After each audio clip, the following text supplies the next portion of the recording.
Hello friends, very good afternoon. कैसे हैं आप सब? होप आप सब अच्छे होंगे। जैसा कि आपको पता है, ये हमारा कंपनी लॉ का नेक्स्ट वीडियो है। ठीक है, अभी मैंने चैप्टर 7 कंप्लीट किया था, लेकिन अभी मैं नेक्स्ट चैप्टर की ओर नहीं बढ़ रही हूँ। ठीक है, क्योंकि बहुत लोगों की डिमांड थी और ख़ासकर एक मेरी बहुत लग रहा है अच्छे सब्सक्राइबर है, तो उन्होंने मुझे बहुत बार रिक्वेस्ट किया है कि मैम सेक्शंस 187 188 उनकी रिक्वेस्ट थी। तो मैं सोच रही हूँ कि पहले आप लोगों को सारे सेक्शंस ही क्लियर करा दूँ, फिर नेक्स्ट चैप्टर की ओर बढ़ूंगी। ठीक है, तो हमारा सेक्शन आज मैं पहला कराने जा रही हूँ और जिनकी ये डिमांड थी आप प्लीज़ ज़रूर देख लीजिए। और आपको दिल से थैंक यू भी कि आप मुझे रिकमेंड करते रहते हो टाइम टू टाइम, ताकि मैं कुछ नया लेके आ सकूँ। ठीक है, आपके रिकमेंडेशन पे मैंने ये वीडियो बनाया है। होप आपको समझ में आएगा, और आपको अगर समझ में आए तो आप मुझे और रिकमेंडेशन दे सकते हो। ठीक है, आज आइए देखते हैं हमारा सेक्शन 187 क्या है। 187 पहले तो क्या कहता है, investment to be held in its own name, कि कंपनी जो भी इन्वेस्टमेंट, कहीं भी कुछ भी इन्वेस्टमेंट करेगी वो किसके नाम पे करेगी? सिर्फ और सिर्फ कंपनी अपने नाम पे करेगी। ठीक है, कंपनी को कोई राइट नहीं होता है कि वो अपने share holders, debenture holders, preference share holders किसी के नाम पे भी, या किसी अपने फैमिली रिलेटेड कोई भी, जैसे कि हम लोग जानते हैं कंपनी एक परपेचुअल सक्सेशन है, उसका एक कॉमन सील होता है, तो वो हर इन्वेस्टमेंट क्या करेगी? अपने नाम पे ही करेगी। कोई शेयर होल्डर्स, कोई बोर्ड ऑफ डायरेक्टर्स, कोई मैनेजर्स इसको अपने नाम पे इन्वेस्टमेंट नहीं करते हैं। ठीक है, अ कंपनी शेल, आइए एक छोटी सी डेफिनेशन देख लेते हैं। मेक इन्वेस्टमेंट इन its own name, property assets undertaking, क्या वो जितनी भी इन्वेस्टमेंट करेगी अपने ही नाम पे करेगी, चाहे वो प्रॉपर्टी पे इन्वेस्टमेंट हो, एसेट्स पे हो, या कुछ चीज़ और पे हो। ठीक है, होल्ड इन्वेस्टमेंट इन इट्स ओन नेम, अगर वो कोई इन्वेस्टमेंट अपनी कंपनी में कराती है तो वो भी क्या करेगी? पूरा का पूरा अपने ही नाम पे कराएगी। ठीक है, प्रोविज़ो क्या है कि जैसे कि कोई ऐसा केस होता है, ठीक है, कि जहाँ पे कंपनी अपने नाम पे क्या कराती है? इन्वेस्टमेंट नहीं करा पाती है, तब क्या एक्सेप्शंस है ये देख लेते हैं। ठीक है, इन्वेस्टमेंट इन सब्सिडरी कंपनी में be held in the name of nominees to ensure that number of members of subsidiary company does not reduce below statutory limit. जैसा कि हम लोग जानते हैं कि हमारे पास दो तरीके की कंपनीज होती हैं, एक पब्लिक कंपनी, एक प्राइवेट कंपनी। पब्लिक कंपनी में हमारे पास क्या होता है? मिनिमम 7 लोग होने चाहिए और कंपनी फॉर्म करने के लिए, और प्राइवेट में क्या होता है? मिनिमम 2 होने चाहिए कोई भी कंपनी फॉर्म करने के लिए। तो क्या होता है, अगर कंपनी कोई भी इन्वेस्टमेंट अपने सब्सिडरी कंपनी में करती है, जैसे कि उसके पूरे के पूरे शेयर्स उसने खरीद लिए, तो क्या ये तो जो लिमिट है उसकी मेंबर्स की लिमिट है वो तो फुलफिल नहीं कर पाएगी। क्यों? क्योंकि कंपनी एक अकेला है, और प्राइवेट खरीदेगी तो उसको कम से कम 2 चाहिए, और पब्लिक खरीदेगी तो उसको कम से कम 7 मेंबर्स चाहिए, तो वो इन्वेस्टमेंट कर ही नहीं सकती।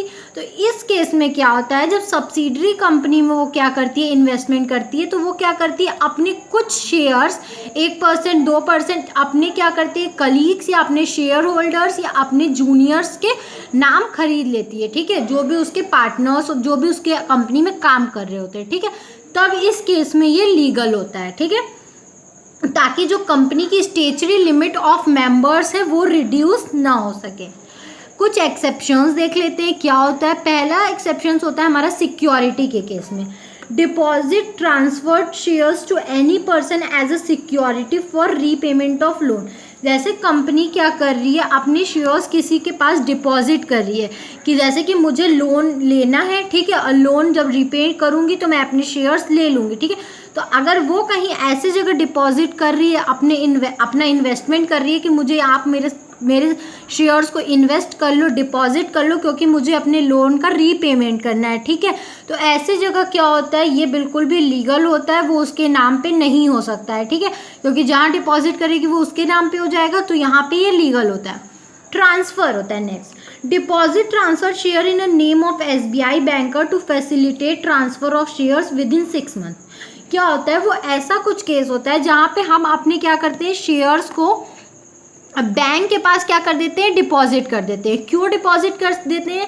कि ताकि क्या होता है, 6 महीने के अंदर अंदर वो हमारे शेयर्स किसी और को बेच सके। ठीक है, तो ऐसे केस में भी ये बिल्कुल लीगल होता है। और अगर 6 महीने के अंदर बैंक हमारा शेयर किसी और को नहीं देता है तो वो शेयर हमें वापस लेना पड़ता है अपने कंपनी के नाम पे। ठीक है, डिविडेंड क्या होता है? डिविडेंड के केस में deposit shares with company bankers for collection of dividend और इंटरेस्ट देयर ऑन। हम क्या होता है, हम बहुत सारे क्या करते हैं कि जगह जगह अलग अलग तरीके के इन्वेस्टमेंट किए रहते हैं, तो जिसका डिबेंचर या डिविडेंड हमें कलेक्ट करना होता है। तो इस केस में क्या करते हैं, हम अपने कंपनीज के शेयर्स बैंक के नाम कर देते हैं, ठीक है, मतलब बैंक के पास डिपॉजिट कर देते हैं। क्यों? ताकि हमारा डिविडेंड और डिबेंचर क्या करे, बैंक कलेक्ट करे और फिर वो हमारे अकाउंट में ट्रांसफ़र कर सके, ठीक है। नेक्स्ट है depository. Demat shares are held in the name of depositories, company is beneficial owner.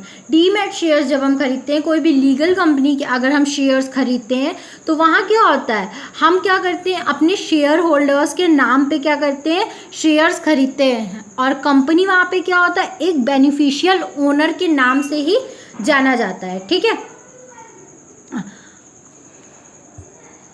ठीक है, नेक्स्ट है हमारा रजिस्टर्स इन MBP।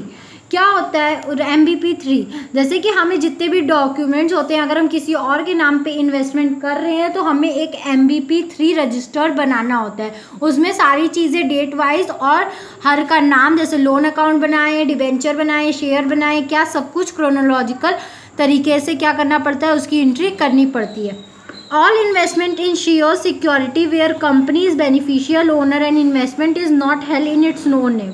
क्या होता है, जितने भी इन्वेस्टमेंट्स होते हैं शेयर्स के या सिक्योरिटी के, जहाँ पे कंपनी सिर्फ बेनिफिशियल ओनर होती है, ठीक है, तो इन्वेस्टमेंट उसके नाम पे नहीं होता है, तब हम क्या बनाते हैं, MBP 3 रजिस्टर बनाते हैं, उसमें सब कुछ ऐड करते हैं, लिखते हैं। Particular to be entered in, क्या नाम है, ठीक है, पर्टिकुलर्स मतलब होता है नाम, shares account, debentures account, dividend account, ठीक है, किस लिए बनाया जा रहा है। रीजंस बिहाइंड सच होल्डिंग, और ऐसा उन्होंने क्यों किया है, आखिर अपने शेयर होल्डर्स के नाम पे उन्होंने वीडियोस क्यों बनवा के रखे हैं, ठीक है, ये भी। Contracts under which such shares are held beneficiaries, ठीक है, और उस कॉन्ट्रैक्ट के पेपर या उस कॉन्ट्रैक्ट के एक्ट, जो भी चीज़ है उसमें हम क्या करते हैं, ऐड करते हैं, जिसके नाम पे बेनिफिशियरी के नाम पे ले रखा है, ठीक है। सॉरी फ्रेंड्स, थोड़ा सा मेरा फ्लैश बंद हो गया है क्योंकि मेरी चार्जिंग नहीं है, थोड़ा ही सा बचा है, आप थोड़ा सा एडजस्ट कर लो प्लीज़, ठीक है। Characteristics of MBP 3। अब इसके कैरेक्टरिस्टिक्स क्या होते हैं इस रजिस्टर के, हर कुछ क्या होता है, क्रोनोलॉजिकली होता है अरेंज, जिस डेट को हुआ है, जिसके बाद हुआ है, ठीक है, उस चीज़ पे। प्रिजर्व परमानेंटली, ये हमेशा परमानेंट होता है, टेम्प्रेरी नहीं होता है, ये हमेशा के लिए हमारे पास सेव रखा जाता है, ठीक है, रजिस्ट्रार ऑफिस में या जो भी CS होता है उसका, ठीक है। कस्टडी ऑफ CS और पर्सन ऑथराइज, ये क्या होता है, इसकी कस्टडी पूरी की पूरी कंपनी के CS के पास होती है, ठीक है। कंट्रोल सिक्योरिटी जो होता है, या तो जो हमारा ऑथराइज, जिसको ये अथॉरिटी दी जाती है, ठीक है, वो पर्सन के पास होता है। Entries to be authenticated by CS person authorise, क्या होता है, एंट्रीज भी इसमें सिर्फ CS या जिसको अथॉरिटी दी जाती है वो पर्सन ही करता है। पेनाल्टी, अगर कुछ गलती होती है रजिस्टर्ड में या इन्वेस्टमेंट करने में, तो क्या, कितनी पेनाल्टी, किस किस के लिए कितना है। अगर कंपनी से कोई गलती होती है तो वो 25,000 से 25 लाख तक की पेनाल्टी भरने के लिए क्या होता है, लाइबल होता है। ऑफिसर्स इन डिफॉल्ट, अगर ऑफिसर से कोई गलती होती है तो 25,000 से 1 लाख तक की पेनाल्टी होती है, या 6 मंथ का जेल होता है, ठीक है। मंथ की स्पेलिंग गलत है, आप लोग सही कर लीजिएगा, या तो 6 महीने का जेल होता है, ठीक है, या तो दोनों भी हो सकता है, आपको फाइन और जेल दोनों जाना पड़ सकता है, ठीक है। होप आपको ये वीडियो समझ में आया होगा, फिर भी कहीं भी कोई भी दिक्कत हो तो आप मुझे कमेंट सेक्शन में कमेंट करके ज़रूर बताइएगा। Thank you so much for watching my video and please please please like subscribe.